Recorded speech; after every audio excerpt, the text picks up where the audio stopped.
Bismillahirrahmanirrahim. Assalamualaikum warahmatullahi wabarakatuh. Perkenalkan saya Rico Sofian dengan NIM 2106113. Di sini saya akan membahas mengenai otomata dan tata bahasa Chomsky. Yang pertama, deklarasi suatu bahasa dengan aturan menggunakan tata bahasa regular dan tata bahasa bebas kontak. Pertama, tata bahasa regular. Bahasa M didefinisikan dengan V sama dengan himpunan dari A, B, dan C. Lalu, T sama dengan himpunan dari A kecil, B kecil, dan C kecil. S sama dengan A, P sama dengan himpunan dari S menghasilkan terminal A. Lalu variabel S, terminal B, variabel B, dan saya dan variabel B dan terminal B. Lalu B menghasilkan terminal C, variabel C. C menghasilkan terminal A, variabel S. Yang kedua yaitu tata bahasa bebas konteks. Bahasa M didefinisikan dengan P sama dengan himpunan dari A besar dan B besar. T sama dengan himpunan dari A kecil, B kecil, C kecil, dan D kecil. S sama dengan S itu sendiri. S sama dengan S. P sama dengan himpunan dari S menghasilkan terminal A, variabel A, D. Lalu terminal A, variabel B.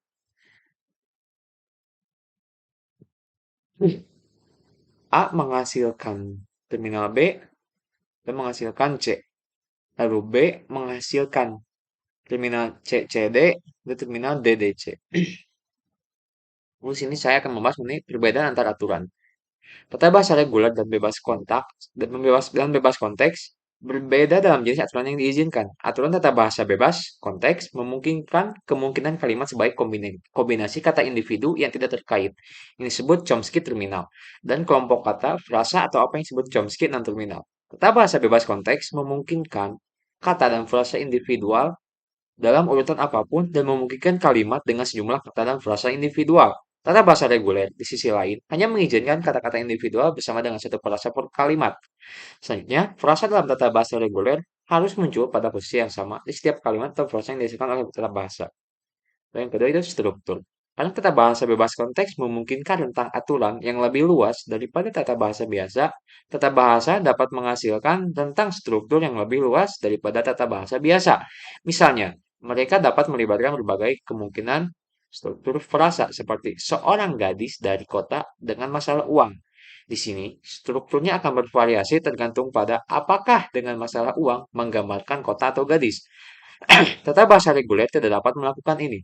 Sebaliknya, tata bahasa hanya dapat menghasilkan ekspresi yang sederhana yang terdiri dari rangkaian kata tunggal yang independen secara struktural dan mungkin frasa tunggal yang lebih besar, seperti orang yang sangat pintar. Lalu yang ketiga yaitu penggunaan. Tata bahasa bebas konteks digunakan dalam pemrosesan bahasa alami untuk menghasilkan dan mengurai data bahasa karena mereka dapat menangkap banyak fitur yang menentukan dari bahasa manusia, seperti potensinya untuk struktur rekursif tanpa batas. Tata bahasa reguler yang hanya menghasilkan sebagian dari ekspresi tata bahasa bebas konteks juga digunakan untuk pemrosesan bahasa alami. Namun, mereka hanya dapat mereplikasi atau memproses ekspresi linguistik pendek dan tata bahasa sederhana, seperti ekspresi pendek yang biasanya ditemukan dalam dialog informal. Soal yang kedua yaitu cara kerja mesin otomata pada setiap bahasa Chomsky.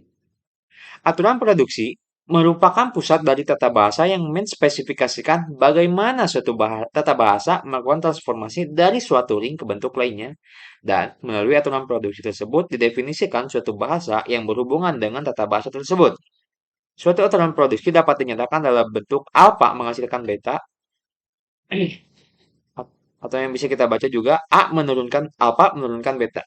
Suatu alfa menyatakan simbol-simbol pada ruas kiri aturan produksi, sedangkan beta menyatakan simbol-simbol pada ruas kanan aturan produksi. Beberapa istilah dalam aturan produksi. Yang pertama, simbol variabel atau non-terminal. Simbol yang masih dapat diturunkan biasanya dilambangkan menggunakan abjad kapital. Lalu yang kedua, simbol terminal. Simbol yang tidak dapat diturunkan kembali biasanya dilambangkan menggunakan abjad non-kapital atau huruf kecil. Kita akan membahas aturan produksi yang pertama yaitu unrestricted unrestricted grammar. Cara kerja mesin otomata menggunakan mesin Turing dan tidak ada batasan pada aturan produksi. A, seperti contohnya variabel A, terminal B, variabel C menghasilkan terminal A, terminal B, variabel C. Hal yang kedua yaitu context sensitive grammar. Cara kerja mesin otomata menggunakan linear bounded automata dan batasan pada aturan produksi harus alpha lebih kecil sama dengan beta. Contoh, variabel B menghasilkan variabel A terminal B, C, D. Yang ketiga itu context free grammar. Cara kerja mesin otomata menggunakan pushdown otomata atau PDA dan batasan pada aturan produksi harus alpha berupa sebuah simbol variabel. Contohnya, variabel B menghasilkan terminal BC variabel A. Lalu yang terakhir yaitu regular grammar. Cara kerja mesin otomata menggunakan finite state automata atau FSA yang memiliki dua, yaitu deterministic finite automata atau DFA dan non-deterministic finite automata atau NFA. Dan batasan pada aturan produksi harus alpha merupakan sebuah simbol variabel dan beta maksimal memiliki sebuah simbol variabel yang bila ada terletak di posisi paling kanan. Contoh, variabel A menghasilkan terminal B. Deterministic finite automata DF atau DFA dan non-deterministic finite automata atau NFA. Cukup sekian yang dapat saya sampaikan. Terima kasih. Mohon maaf bila banyak kesalahan. Assalamualaikum warahmatullahi wabarakatuh.